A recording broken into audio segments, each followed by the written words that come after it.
கடந்த 6ஆம் தேதி முதற்கட்ட வாக்குப்பதிவு நடைபெற்று முடிந்த நிலையில் வாக்காளர் ஒப்புகை சீட்டுகள் சாலையோரம் கொட்டப்பட்டு கிடந்த சம்பவம் அதிர்ச்சியை ஏற்படுத்தியுள்ளது. பீகாரில் மொத்தமுள்ள 243 தொகுதிகளில் 121 தொகுதிகளுக்கு கடந்த 6ஆம் தேதி தேர்தல் நடைபெற்றது. இந்த சூழலில் சாராய் ரஞ்சன் சட்டமன்ற தொகுதியில் பயன்படுத்தப்பட்ட வாக்காளர் ஒப்புகை சீட்டுகள் ஷீத்தல்பட்டி என்ற கிராமத்தில் தனியார் கல்லூரி அருகே கொட்டப்பட்டு கிடந்த சம்பவம் பரபரப்பை ஏற்படுத்தியுள்ளது.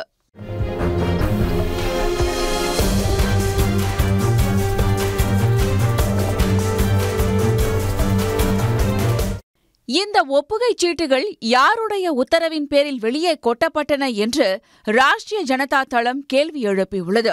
ஜனநாயகத்தை கொள்ளையடிக்கும் கும்பலின் சொல்படி ஒப்புகைச் சீட்டுகள் சாலையோரம் கொட்டப்பட்டனவா என்று அந்த கட்சி கேட்டுள்ளது.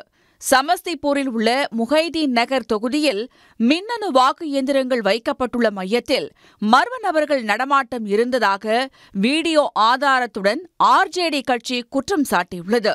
ஒப்புகைச் சீட்டு வெளியே எறியப்பட்ட நிகழ்வு தேர்தல் ஆணையத்தின் மீது தீவிரமான சந்தேகத்தை கிளப்பியுள்ளதாக காங்கிரஸ் கட்சி கூறியுள்ளது. வாக்காளர் ஒப்புகைச் சீட்டுகளை வீசி எறியும்படி உத்தரவிட்டது யார் என்பது குறித்து தேர்தல் ஆணையம் விளக்கமளிக்க வேண்டும் என்றும் காங்கிரஸ் வலியுறுத்தியுள்ளது. தேர்தல் முடிந்த உடனேயே முறைகேடு தொடங்கிவிட்டதாக ஆம் ஆத்மி கட்சி குற்றம் சாட்டியுள்ளது. வைஷாலி மாவட்டத்தில் உள்ள ஹாஜிபூர் வாக்கு இயந்திரங்கள் வைக்கப்பட்டுள்ள மையத்தில் இரவு நேரத்தில் சிசிடிவி கேமராக்கள் அணைக்கப்பட்டதாகவும் அப்போது சரக்கு வாகனம் ஒன்று வாக்கு எண்ணும் மையத்திற்கு கொண்டுவரப்பட்டதாகவும் ஆம் ஆத்மி கட்சி குற்றம் சாட்டியுள்ளது. இதற்கான வீடியோ ஆதாரத்தையும் அந்த கட்சி வெளியிட்டுள்ளது. ஒப்புகைச் சீட்டுகளை அலட்சியமாக கையாண்ட தேர்தல் நடத்தும் உதவி அலுவலரை தேர்தல் ஆணையம் பணியிடை நீக்கம் செய்துள்ளது. உடனுக்குடன் செய்திகளை தெரிந்து கொள்ள சன் நியூஸ் பெல் ஐகானை கிளிக் பண்ணுங்க.